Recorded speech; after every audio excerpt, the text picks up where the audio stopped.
Hey guys, welcome back to my channel. My name is Rachel. Thank you so much for joining me today. I truly appreciate you stopping by. Today I'm going to be sharing with you my top 5 easiest houseplants to grow, as well as my top 5 hardest or most challenging plants to grow.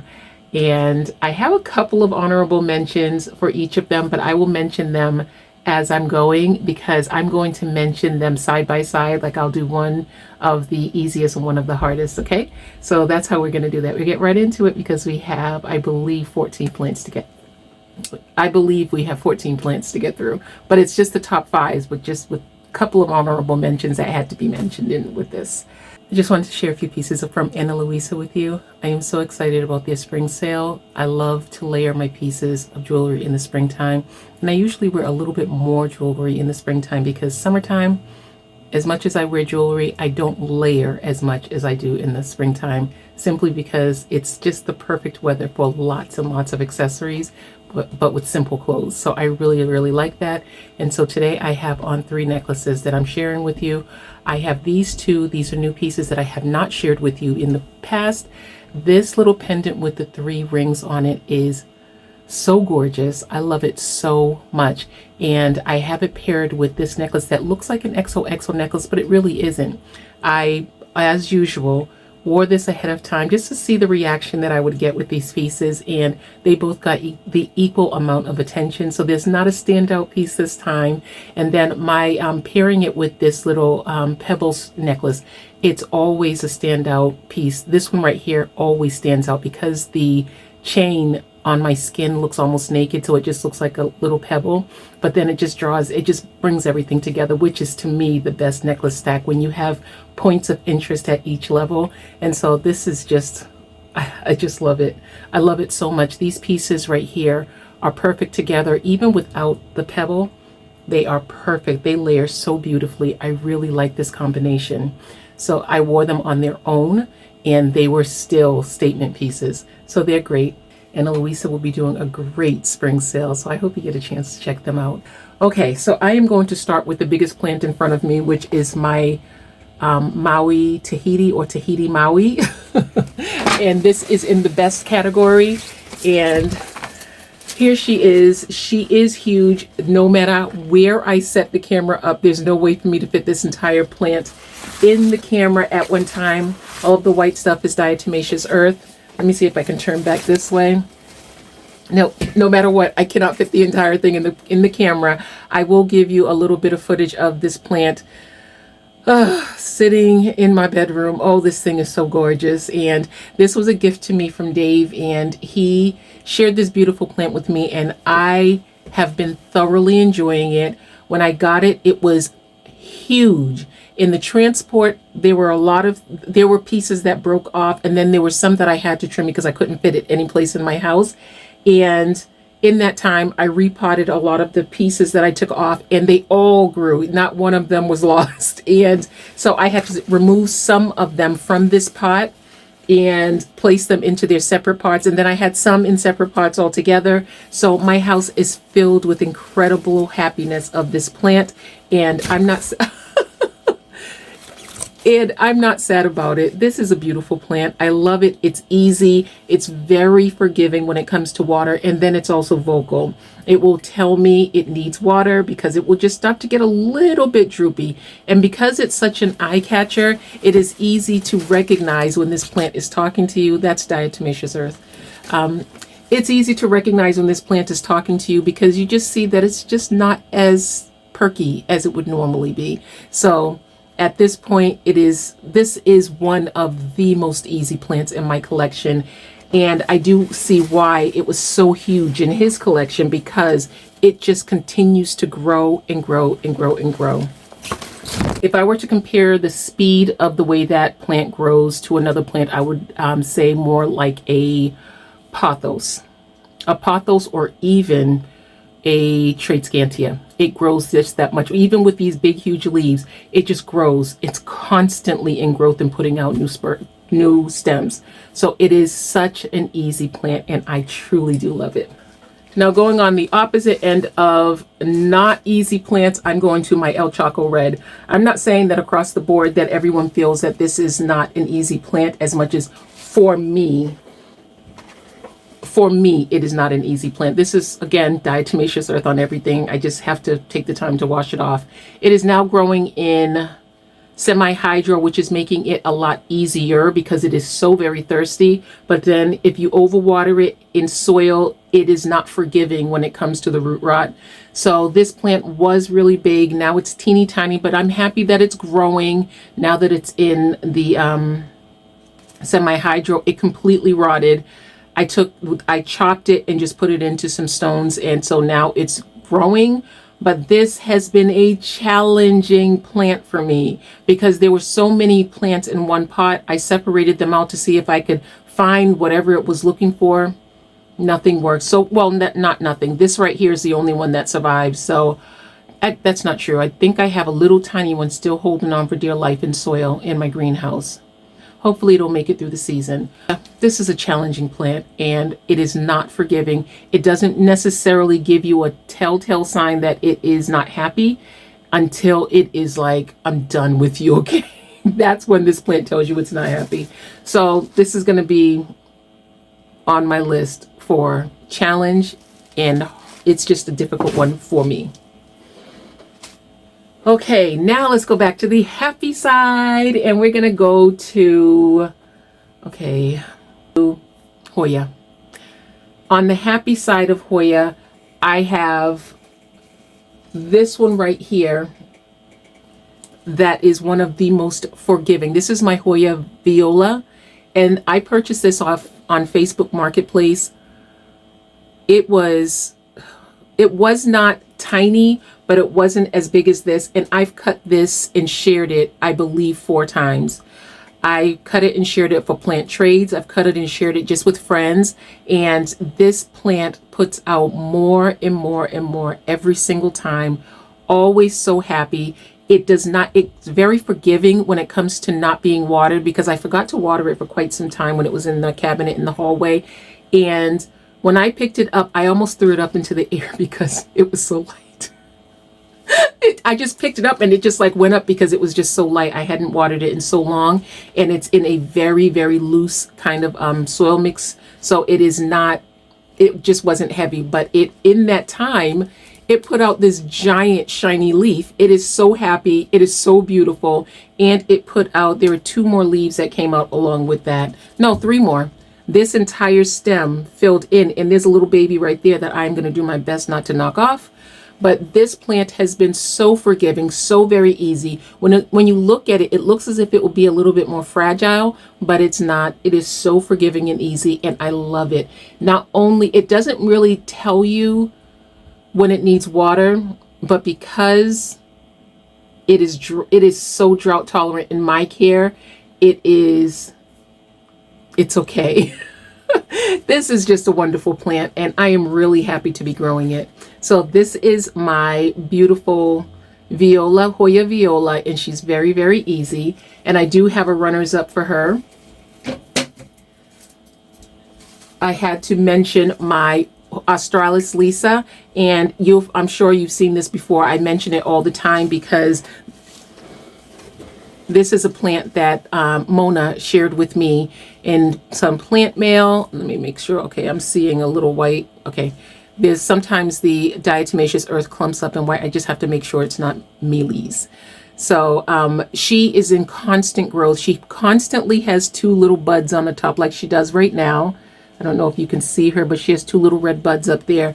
And this one is very forgiving when I don't water her, because there's been a couple of times that I just haven't watered her for a long time. But then you give her water and she's just happy, and I just love that so much about her. And then her painted leaves, she's going to win in every contest. That's why she really shouldn't be in the running, and that's why she couldn't be top. She's going to win in every single contest. I mean, who doesn't want to look at these leaves all day long? They are so beautiful. They look fake. They look like the fake plants that they've been selling in Lowe's and Home Depot. And those fake plants, they fake me out every single time. I'm like, ooh, what is that? And then it turns out it's a faux plant, but this plant reminds me of how beautiful those plants are. So yeah, she gets mentioned. In the category of being difficult, where are you? Even difficult to find. My goodness. Where are you? Okay, so for my next plant, I'm going to have to put some footage in because I have no idea what I did with the plant. Anyway, it is my Fishtail Hoya. It's my Fishtail Hoya. I don't know what I'm doing to this plant as much as I see people with the most gorgeous plants of this variety. And they're like, oh, it grows. And it's like it was growing, but it is just, it's almost as if I'm burning it as I'm growing it. And I know a lot of people say they don't really keep it in any place of highlight or anything like that. And I try to pull it back from the light, and it's growing. It's not to say that it's not growing. It is growing, but it is just not growing very well. It is covered in diatomaceous earth now because, of course, as soon as I hear anything about flat mites, I assume, okay, you are acting up, so you have flat mites. It's not me. I don't know. That plant is hard for me. It is so challenging for me. I wanted her for so long. She was a wish list plant for me, and I'm just not doing well with her. But I think through the summertime, I'm going to put her outside to see what happens. So that's the hard or challenging Hoya that I have. So going on to the next category, which is, I know, Alocasia. Well, the third category will be Alocasia. And the easy for this plant category,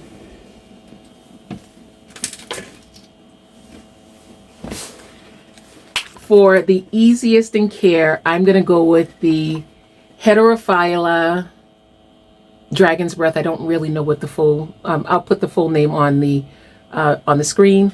My Dragon's Breath is my easiest plant. It does not require a lot of water, and I wish I could get this entire thing in there. It has a nice new leaf coming in, but I wish I could get the full plant in here at one time because it's so beautiful. I love how long and slender the leaves have become. They were more short like that and wide, but now they are so long and slender. I just love it. Oh, this is such a gorgeous plant.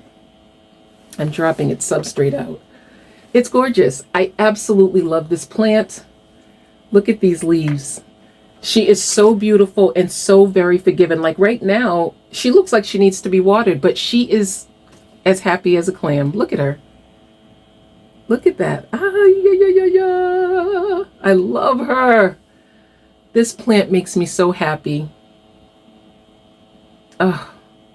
And she grows best outside of a cabinet. She's growing in ambient, and she's just a very simple plant. It likes to dry out. I have found that because this room has high humidity, I am sure that has a lot to do with it. It has warmth and humidity. So I am sure that that has everything to do with the fact that it can go for a period without being watered. And I just love this plant so much. It is so easy. When I had it the first time, I ended up killing it because I was doing too much. I was watering this thing all the time. Like, oh, it can't dry out. But this plant was just like, I need a breather. So I'm happy that I found out that this plant simply likes to dry out. And after I learned to take care of this plant, I learned not to kill the next plant in the worst category of Alocasia right away. So now we'll go to that one. But we're just going to look at her for a little bit longer because she's gorgeous, gorgeous, gorgeous. Are you shocked? Are you shocked that this is on my list of the most challenging Alocasia that I own? This is the most challenging Alocasia actually that I own, because actually I have one that's even harder than this one. It's the Watsoniana. The Watsoniana hates my guts. And I'm saying that, and I'm telling you, that plant all but verbalized it to me. But I no longer have it, so it couldn't make it to the list. I had to have the plants that I'm talking about. And the Watsoniana was like, I am so over with you. That Watsoniana broke up with me in the most horrible breakup scene you could ever imagine. I was all but in tears. And that plant was just like, I'm sorry, but you just don't do it for me. Anyway, I've had this one this Alocasia cuprea, for about 3 weeks now. She's not dead. Yeah, she's not dead. But do you want to know why she's not dead? Because I put her in a spot that I don't even look at her, don't talk to her. I haven't watered her in ages. She's dry as can be and looking as gorgeous as she wants to. So that's what I had to learn. Just leave her alone. The Heterophila Dragon's Breath taught me to just leave these plants alone that don't want to be bothered. And this little brainy baby here is so gorgeous, and I just love it.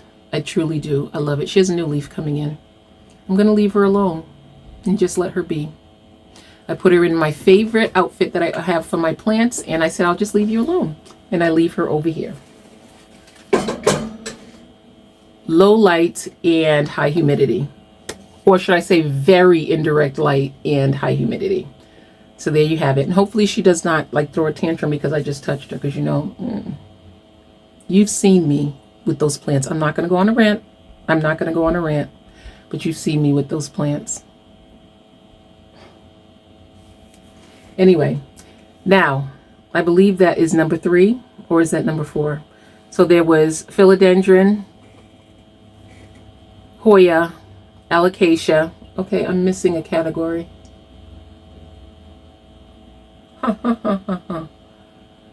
Oh, pothos. How could I forget pothos? Because you would never believe that there is anything challenging about a pothos. Not for me. Oh, yes, y'all. Oh, let me show you. And this one right here is in her full glory. This one, we're going to mention the negative one first because we want to end positive with this category because it's sensitive to me. I'm even going to move the plant. I'm going to show you a picture of it where it sits, which I had to put it in my greenhouse because this plant will throw a fit on me in a heartbeat. My Mandula. And you know, Mandula was on my wish list, like first wish list, like the first plant on my wish list. And so I love the plant. I love the plant dearly. But wow, that plant is not forgiving when it comes to missing a water. And it is not forgiving when it comes to you get that water into its system. It will still make you sweat and think that it's going to die. If it doesn't, because it will drop so many leaves so very quickly. And it drives me insane. It's not like most pothos for me in my care. There's something about what I'm doing is different. I don't know. But in my care, that plant is not very forgiving with me.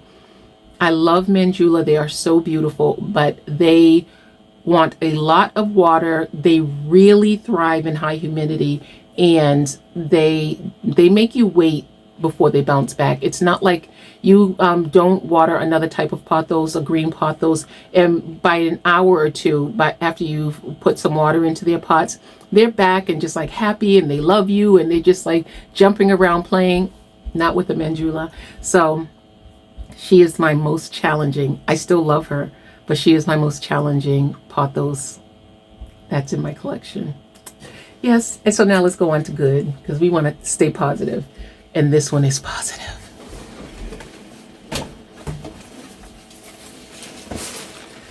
The golden pothos. The golden pothos is my positive in this category. And this one is of unusual beauty.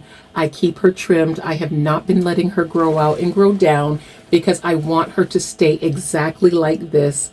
So the minute she gets too long, I just trim her back. I guess she's gotten a little bit longer because after I'm trimming her down, she tends to, I don't want to trim in the very same spots. Like the last time I trimmed it, it was up to there. So it does continue to grow down, but I do find that that's when my plants, my pothos tend to stay their most healthy because they're just gradually growing down nice and full like this. And so I'm very happy. But the golden pothos is by far the easiest plant in my collection. I feel that the jade grows a little bit faster than she does, but this one right here stays happy for so long. Even if it's not watered, it still stays happy. And I think that is just amazing. I love that so much. So this is my pothos that is the easiest, and it is just the most rewarding of all of them for me. This is, oh, I just love this plant. But you know, pothos, that's my first love in plants, pothos. Oh. Okay, for the final category, we are going to go to a plant genus that I've just recently gone into, which is Entherium. And for my, I switched it now because I want to end with the positives. And so I'm going to go with the ones that are most challenging to me. And there's just one that I have on the category for most challenging. Oh, is that true? I mean, I've killed a ton of them that I wouldn't repurchase because they were just like, I don't think so. But I'm going to go with this one right here. The nickname is Fingers. This plant has put out, I want to say 3 leaves in my care. I've had it for a few months. They all end up looking like this, which means what? Immediately you think more humidity, it needs moisture, less light. I've tried moving it all around my plant cabinet and it still looks like this. I mean, even this right here, it looks like it's just out in a dryer living its life. What is that? Okay, it's nothing. Okay, but it's not. It was in a cabinet. I've decided to keep it in this room. This room is warm and humid, so hopefully this will make this plant bounce back. But this plant, I don't even know what to tell you. I don't even want to hold it because it makes me so sad because I put so much work into that plant and it is, no matter what, not holding on to any new leaves. The old leaves that are on it have become bigger since I've had it, but the new leaves will not survive. And that means that I'm doing something wrong. And I don't see any pest on it. And the plant will be doing fine. And of course, again, it could be something that I simply can't see. But at the same time, the plant seems to be drying up. It doesn't seem to be eaten up because it's just drying up. But it could be a pest. So on my list for easiest, best growing plant, I try my best not to make this the one, but it has to be this one. And that is my beautiful Ratican Cross with luxurians. And here she is. She is so incredibly beautiful. But guess what, guys? This isn't my mama plant. This is one of her babies. That's her newest leaf, and this is one of her babies. She is growing just in perlite and aquarium stones, and mostly perlite though.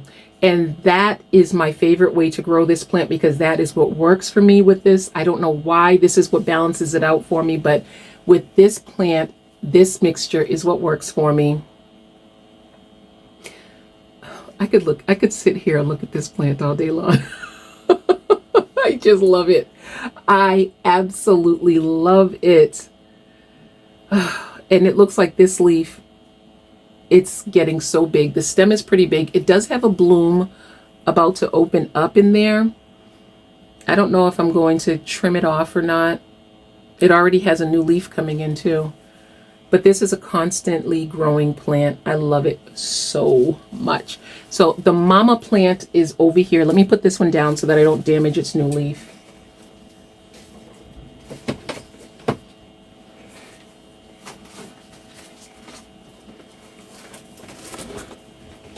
This is the mama plant. And she is still fabulous. And if you are familiar with my channel, you know that this plant actually ended up in a bad situation behind me because I ended up watering this plant with water that was designed to clean my floor. It was a DIY floor cleaner after I got my kittens, and I watered this plant with it and rotted out all of her roots. But if you look inside, you will see that her roots are thriving. And again, perlite. This one just has large and small perlite. There are no aquatic stones in here, but I cut off most of her leaves just to be sure that she could survive the process of rerooting without all the huge leaves on her, and she did. And I'm just so happy about it because this plant I love so much, and that's why she had to be on my list of tops because I mean, she's a fighter. She is a fighter. This is the latest leaf to have come out, and it is beautiful, and I love it. It's still hardening. No, it's pretty hard now. The leaves are sizing up gradually back to where it was before. These leaves are just huge.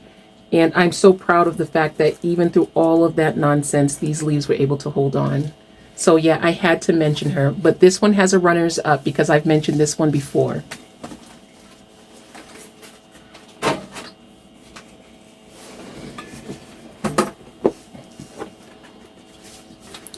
And this is the runners up.